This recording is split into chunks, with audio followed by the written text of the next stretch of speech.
Hello everyone, आज की इस वीडियो में हम सॉल्व करेंगे हिंदी साहित्य के 20 मोस्ट इंपॉर्टेंट क्वेश्चंस को, जो आपके आने वाले कॉम्पिटिटिव एग्जाम्स के लिए काफ़ी हेल्पफुल रहेंगे। क्योंकि इसी तरीके के क्वेश्चन आपसे ग्रुप सी जैसे VDO, VPDO, police constable, SI and BEd entrance exam में पूछे जाते हैं। तो चलिए स्टार्ट करते हैं आज की ये क्वेश्चन सीरीज। सबसे पहला क्वेश्चन है, निम्न काव्य पंक्तियों में कौन सा रस है? तो काव्य पंक्ति है, सुनहु राम जेहि सिउ धनु तोरा, सहस बाहुसम सो रिपु मोरा, सो बिल गाओ बिहाई समाजा, नत मारे जेहि सब राजा। तो यहाँ पर आपको चार ऑप्शन दिए गए हैं, रौद्र रस, करुण रस, वीर रस, भक्ति रस। तो इन पंक्तियों में देखिए आपको उत्साह दिख रहा है, और जो उत्साह होता है वो स्थायी भाव है वीर रस का। तो इसका करेक्ट आंसर होगा ऑप्शन सी, वीर रस। सेकंड क्वेश्चन है, निम्नांकित में कौन सा रचनाकार उत्तराखंड का है? तो आपको बताना है उत्तराखंड का इनमें से कौन सा रचनाकार है। ऑप्शन है उमाशंकर जोशी, मन्नू भंडारी, वासुदेव सिंह, शेखर जोशी। तो ऑप्शन डी इसका करेक्ट आंसर होगा Shekhar Joshi. Question number third है, निम्नलिखित में विदेशज शब्द हैं। तो विदेशज शब्द क्या होते हैं? जो दूसरी भाषा से स्वीकार कर लिए जाते हैं, ठीक है, जैसे कैची, बटन, आलपिन, ऐसे शब्द जो होंगे उनको हम विदेशज शब्द बोलेंगे। तो इसमें इसका करेक्ट आंसर होगा ऑप्शन डी, आलपिन। नेक्स्ट है, निम्नलिखित में कौन सा शब्द शुद्ध है?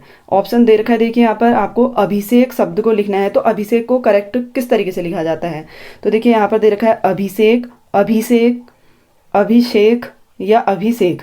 तो इसका करेक्ट आंसर होगा ऑप्शन ए, अभिषेक। इसके बाद देखिए क्वेश्चन नंबर 5 में आपको बताना है विलोम।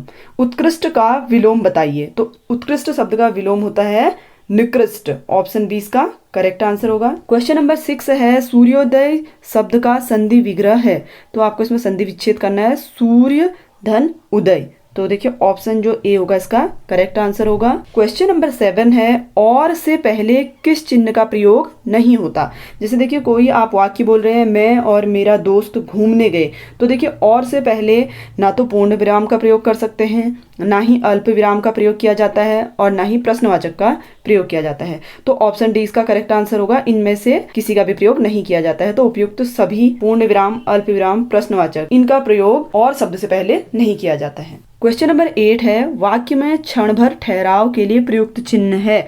तो देखिए कुछ सेकंड, लगभग थोड़ा सा समय के लिए आप कौन सा चिन्ह प्रयुक्त करेंगे?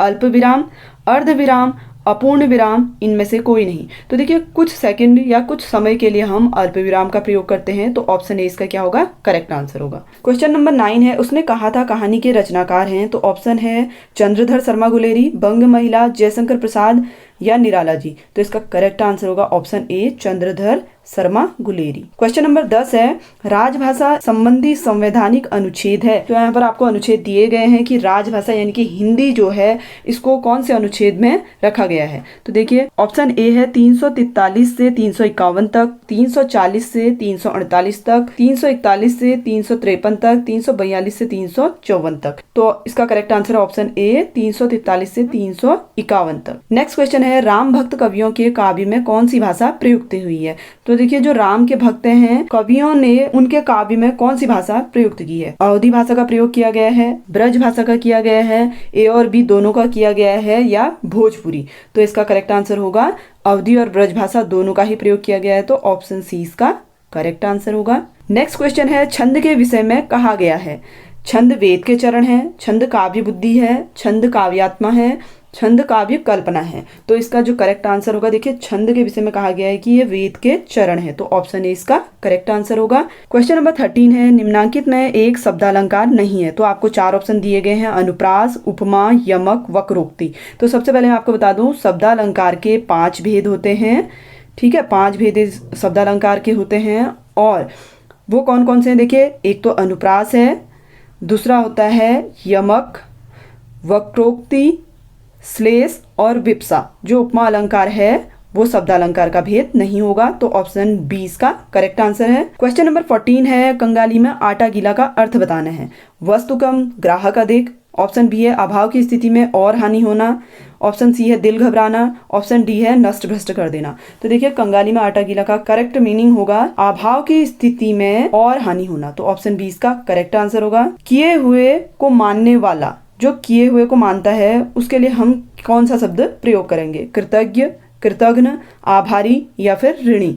तो ऑप्शन जो ए होगा इसका करेक्ट आंसर होगा कृतज्ञ। नेक्स्ट क्वेश्चन है, मोहन नहीं आने वाला है, यह वाक्य किस प्रकार का है? आज्ञावाचक, संदेहवाचक, स्वीकारात्मक या नकारात्मक? तो यहाँ पर देखिए आपको इस वाक्य में नेगेटिविटी दिख रही होगी कि मोहन नहीं आने वाला है कह रहा है, तो नहीं जो है नकारात्मक है, तो ऑप्शन डी जो होगा इसका करेक्ट आंसर होगा नकारार्थक। अगला क्वेश्चन है, प वर्ग का उच्चारण होता है। तो देखिए प को अगर आप प्रोनाउंसिएशन करेंगे तो आपके जो होंठ हैं उससे आपको प वर्ग का उच्चारण होगा। तो देखिए ऑप्शन बी इसका करेक्ट आंसर होगा ओष्ठ से। अगला क्वेश्चन है, स्वर के कितने भेद हैं? तो ऑप्शन है 2, 3, 4, 5। तो स्वर के होते हैं 3 भेद। ऑप्शन जो बी होगा इसका करेक्ट आंसर होगा। कौन कौन से हैं वो हम देख लेते हैं। पहला होता है ह्रस्व स्वर, ठीक है, जिनको बोलने में बहुत कम समय लगता है, जैसे अ, ई, इनको हम बोलेंगे ह्रस्व स्वर। उसके बाद देखिए होता है दीर्घ स्वर, इनको ह्रस्व स्वर के कंपैरिजन में दुगना समय लगता है, जैसे आ, ई, ए, ठीक है, इनको हम बोलेंगे दीर्घ स्वर। और इसके बाद जो आता है वो है प्लुत स्वर। प्लुत स्वर में क्या होता है, देखिए ह्रस्व और दीर्घ के कंपेयर में और ज़्यादा समय लगता है, जैसे अरे, हाय रे, हम कोई सब वाक्य बोलते हैं उनमें हम इनका प्रयोग करते हैं जिसमें ज़्यादा समय लगता है। क्वेश्चन नंबर 19 है, उल्लास का सही विच्छेद चुनिए। तो आपको उल्लास का सही संधि विच्छेद करना है। इसे हम लिखेंगे उत, त के नीचे हलंत लगता है, फिर आता है आपका लास, उत धन लास। तो ऑप्शन ए जो होगा इसका करेक्ट आंसर होगा। बढ़ते हैं अगले क्वेश्चन की ओर। नेक्स्ट क्वेश्चन है, यथाविधि का सही उत्तर बताइए। नियम के अनुसार, विधि के अनुसार, नियम के तहत, नियम के अवरुद्ध।